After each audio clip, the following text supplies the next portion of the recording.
Russia, August 1917. Tsar Nicholas II has been overthrown. He's now a prisoner, along with his wife, Alexandra, and his 5 children. Together, they're making a forced journey of hundreds of miles to exile in Siberia. It's an exile from which they will never return. But during the voyage, a strange coincidence occurred, one that fulfilled a prophecy made years before. As the captive Romanov family sailed up the river Tura, a small village came into view on the bank, one they had never seen before, but knew by heart. The family all gathered on deck, tears in their eyes. As they sailed past the town, they saw picturesque, humble peasant homes with gardens and flower beds. But looming over all the rest was a large 2-story house. Roomy and well built, it was clearly the home of some prominent person, but it stood empty, abandoned. The family knew who had lived there, and it's hard to imagine what they must have felt seeing the place for the first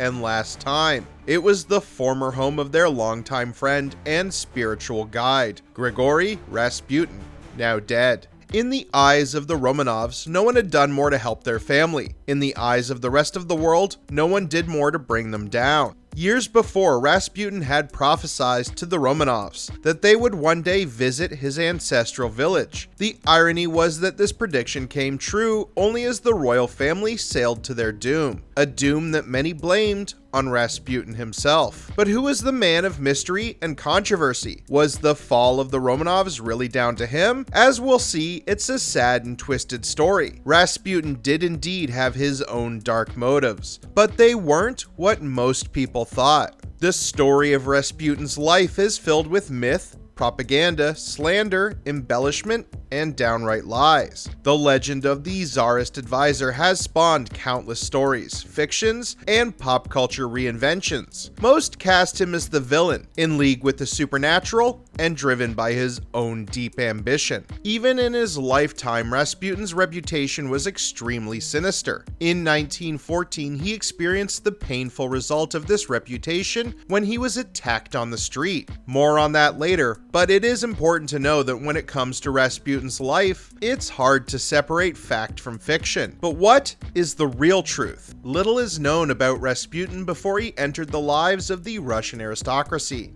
He was born an impoverished peasant in Pokrovsky, a Siberian village. A few records available place his birth in January of 1869. Most of the Russian peasant class had no records kept about their lives, which means that his youth is almost entirely undocumented. There is a record of a teenage Rasputin being arrested for yelling at a local politician, as well as some details about his heavy drinking. However, the first real information about Rasputin begins around the turn of the 20th century.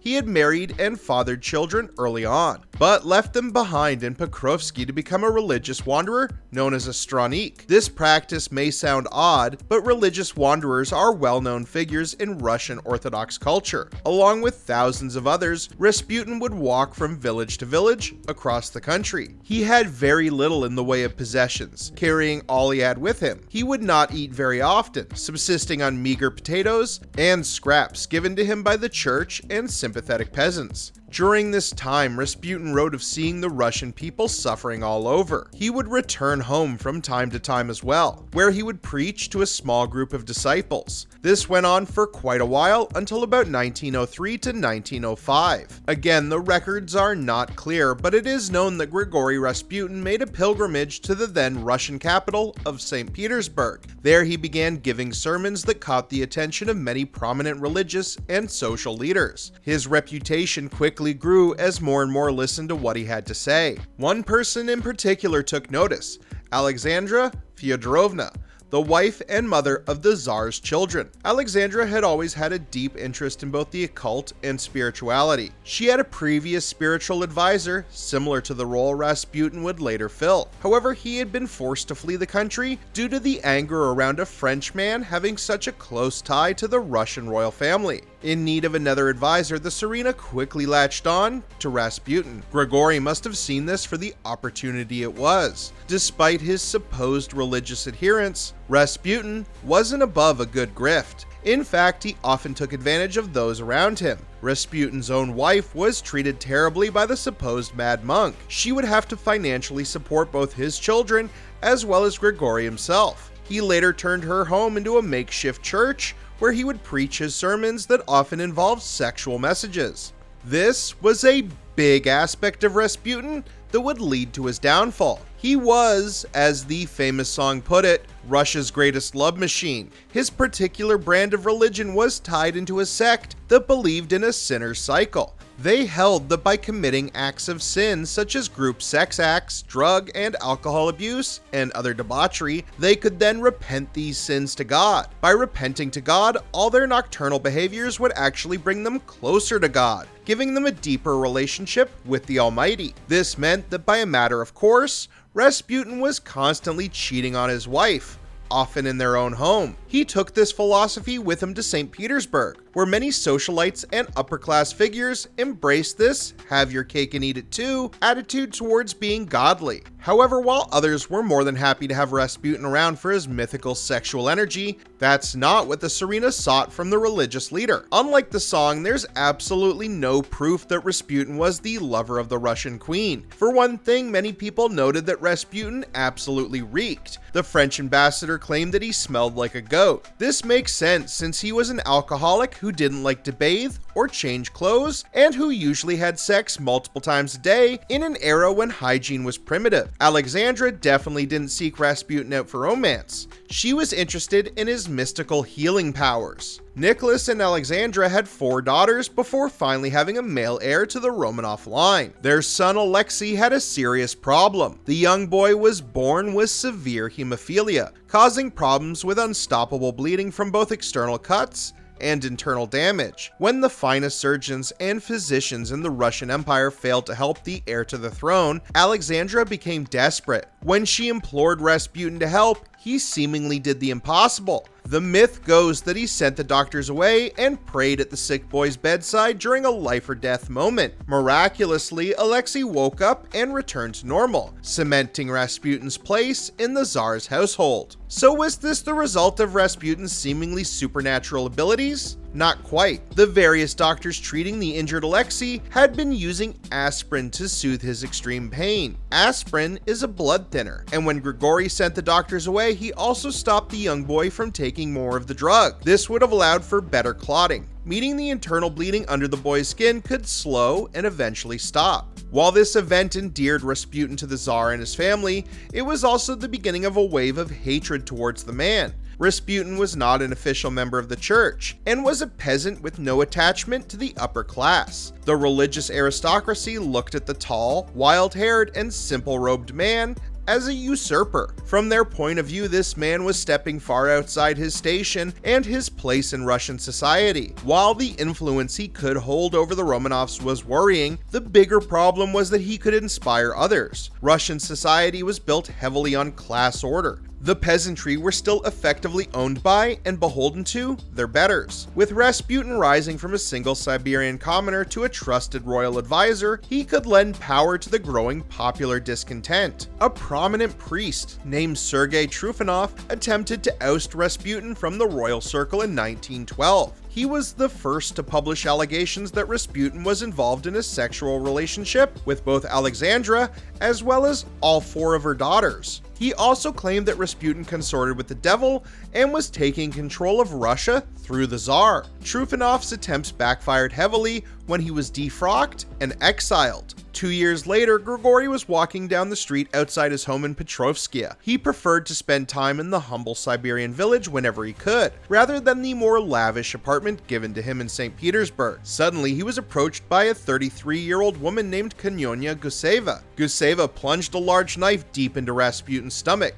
simultaneously screaming into his face, "I have killed the Antichrist!" Her celebration was premature. They fought briefly before Rasputin managed to hit his attacker in the face. The local authorities intervened and Guseva was arrested. Rasputin himself was taken to the hospital, where the doctors declared that he would soon die. Rasputin pulled through, however, healing slowly over the next 6 months. Guseva had been a follower of Trufanov and was seeking revenge for his exile. It's unknown if she acted alone or if she was ordered to kill Rasputin by Trufanov himself. The The priest was forced to flee the country altogether after the connection was revealed. This attempted assassination only added to Rasputin's growing notoriety. The press of the time claimed that he survived due to his dark powers. They began to run with the notion that he had undue influence over the Tsar and was leading the country to ruin. World War I had also begun and was growing very costly for the Russian state. Artwork was published featuring the dark, evil figure both puppeting the Tsar as well as engaging in debauchery with the Tsarina and her children. Despite what the propaganda portrayed, there was no evidence that Rasputin had any sort of relationship with Alexandra and her daughters. The Tsarina would write of her relationship with Rasputin of being one of deep friendship and quiet prayer. Rasputin was certainly engaging in provocative sexual encounters with various duchesses and socialites, but he almost certainly didn't sleep with the royals. Still, the damage was done to both his and the Tsar's reputation. Nicholas II was growing more hated by the day by the Russian people. He was seen as out of touch and indifferent to the suffering of the peasantry. A growing communist movement was a constant threat to his rule. For Rasputin, this also meant a growing and murderous hatred toward everything he represented. The common people saw him as a dark, Satan-like figure, which was an image that the Russian religious powers were keen to inflate. The religious oligarchy hated Rasputin so much because he represented everything they were against. More and more wild rumors circulated about Rasputin. At one point, a story began to spread that during a visit to a hotel, Rasputin had become so intoxicated that he exposed his genitals to the entire dining room and exclaimed, "This is the altar at which the Tsarina worships." However, deep examination into all the records surrounding this event show it to be a story made up after the fact. According to eyewitness accounts written at the time, Rasputin arrived at the hotel, had a single drink, and then went to bed. Still, the false story spread across the country, and many still believe it as fact to this day. By the way, about Rasputin's junk. Many people have claimed that it was removed after his death. A museum currently displays a foot-long appendage which it claims belonged to the Mad Monk, but Rasputin's autopsy reported that he was completely intact down there. So this seems to be more myth-making. All of the propaganda, slander, and hysteria about Rasputin finally came to a head with a murderous plot orchestrated by three men: Prince Felix Yusupanov, Grand Duke Dmitry Pavlovich, and Vladimir Pershkevich. Laid a trap for Rasputin. They had arranged to have the royal advisor invited to a dinner at Yusupanov's home. The only account of what follows comes from Yusupov himself. According to him, he gave Rasputin food and drink laced with poison. Rasputin ate and drank, but the poison seemingly had no effect. Worried, Yusupov decided to take a more direct approach and shot Rasputin in the chest. He left to retrieve a bag large enough to move his body. When he returned, he found Rasputin still alive. He claimed the injured man attacked him on all fours, until Yusupov managed to shoot him 3 more times. He then dumped his body in an icy river, where he was found 2 days later. The account of the death is definitely embellished. Again, the autopsy showed no signs of poison in Rasputin's system. He was shot with a clear bullet hole in his forehead. However, Yusupov's account very clearly portrayed himself as a desperate man engaged in a battle with a satanic figure for the soul of his nation. Still, the truth of this event isn't still fully known and will be shrouded in mystery for the rest of time. And that's the life and death of Grigory Rasputin. While he was a man who enjoyed sexual debauchery and held deep belief in the power of spirituality, he was not the monster of legend.